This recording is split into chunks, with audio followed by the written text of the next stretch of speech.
condition has deteriorated. Accident.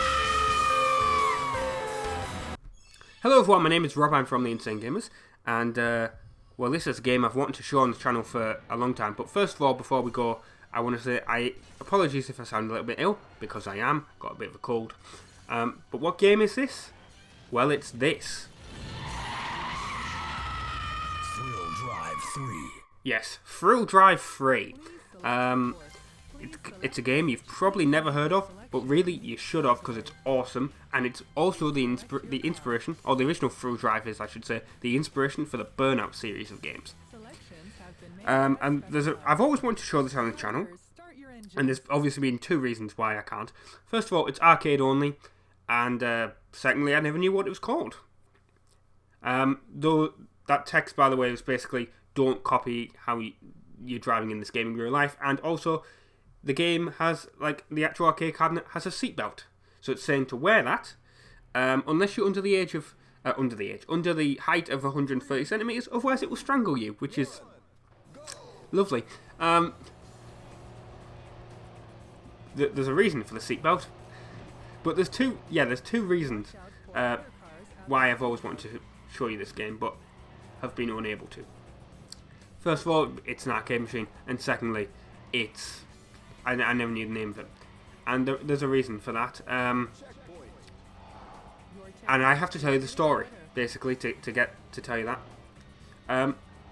When I was a kid, I used to love arcades, and I always used to play the driving games. I've always been the kind of kid that loved driving games in arcades, or racing games in arcades. And when I was a kid, the games that were really popular, that you could find in every arcade, were the original Sega Rally, Daytona USA, Cruisin' USA, and the new games that were coming out were Raw Thrills Fast and Furious, which ended up being technically one of the Cruisin' USA series. That's what it came out as on the Wii later, many years later.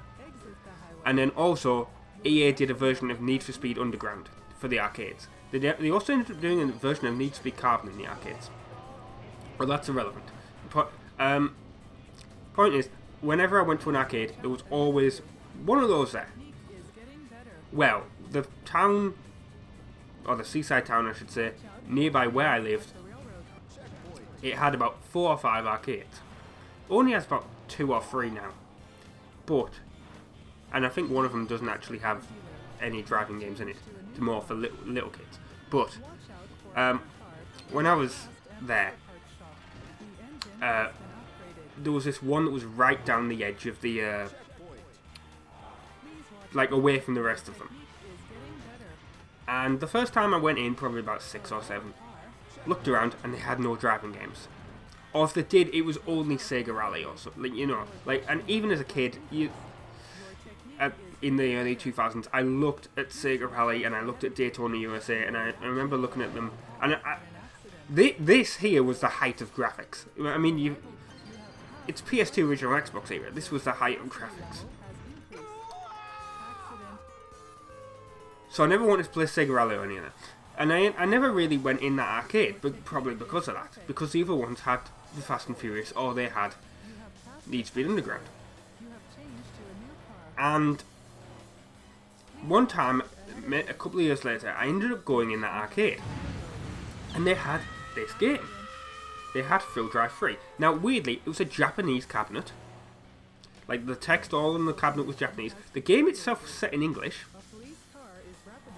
Strangely, Konami did actually release this game in the UK. There's a leaflet advertising it, and it says konami.co.uk on it. So it existed, and the image in that on that leaflet is like, weirdly it says Japanese spec cabinet, but then the actual cabinet is in English on it, so that's strange. But anyway, point is, Konami did release it, and I ended up playing it. And I only ended up playing like 2 or 3 times. Unfortunately, before that arcade ended up closing.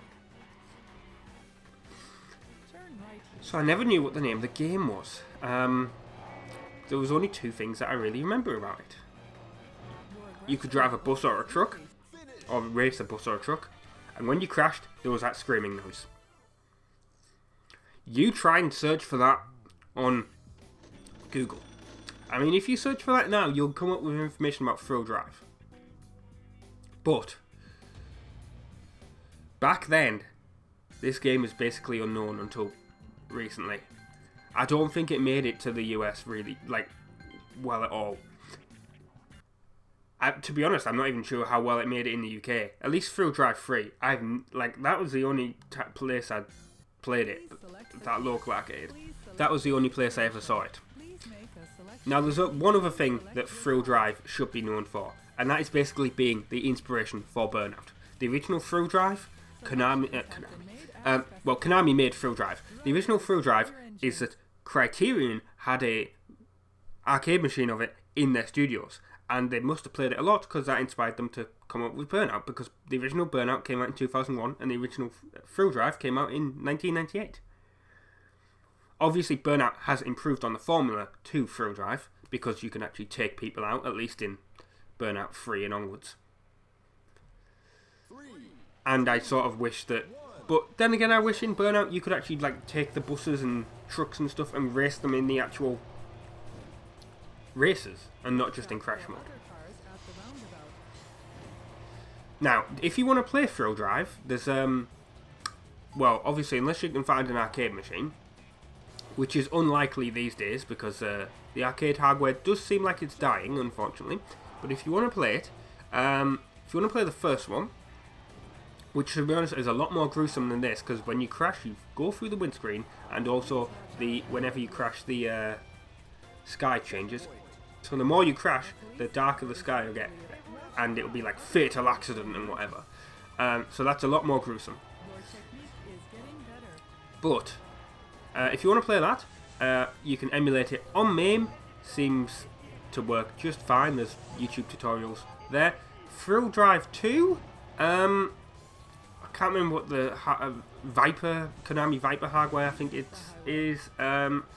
Doesn't seem... I tried to emulate it on MAME, didn't go well. There's a YouTube video of someone successfully doing it, but they don't seem to do a tutorial or anything. Mine seemed to get stuck on the insert coins screen and just froze and went to a black screen.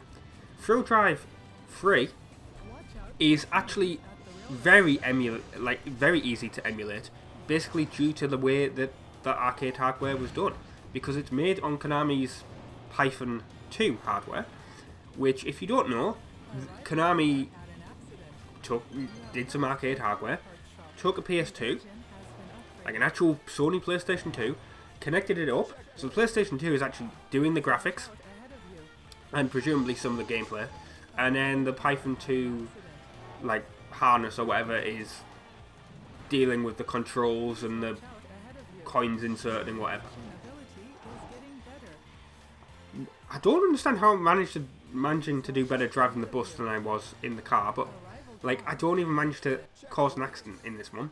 Don't get into an accident at all in the bus somehow. Anyway, but yeah, that's really easy to emulate. Apparently, you could even play it on an actual PS2. Not sure how that works. Couldn't follow that bit of the instructions, but there's I'll link it in the description. There is a YouTube video that has the links to how to emulate this in the description, because basically all you need to emulate this is a slightly hacked or forked version, I should say, of the PC SX2 emulator on PC, because it's basically a PS2 game. Basically, this hacked or modified version can obviously deal with the Python 2 code. Basically, Python 2 was also used for stuff like Dance Dance Revolution games in the arcade. But yeah, that's it. If you're following that, I should say there's a little bit with an INI file. I will go to the person's Discord and follow that to get around that. Anyway, I've been Robin from the Instant Gamers. This has been Thrill Drive 3 for the arcade, so I don't know if I'll be doing any more of this. I might be, actually. But, yeah, it's a game I've always wanted to show. So yeah, thank you very much for watching, and ta-ra.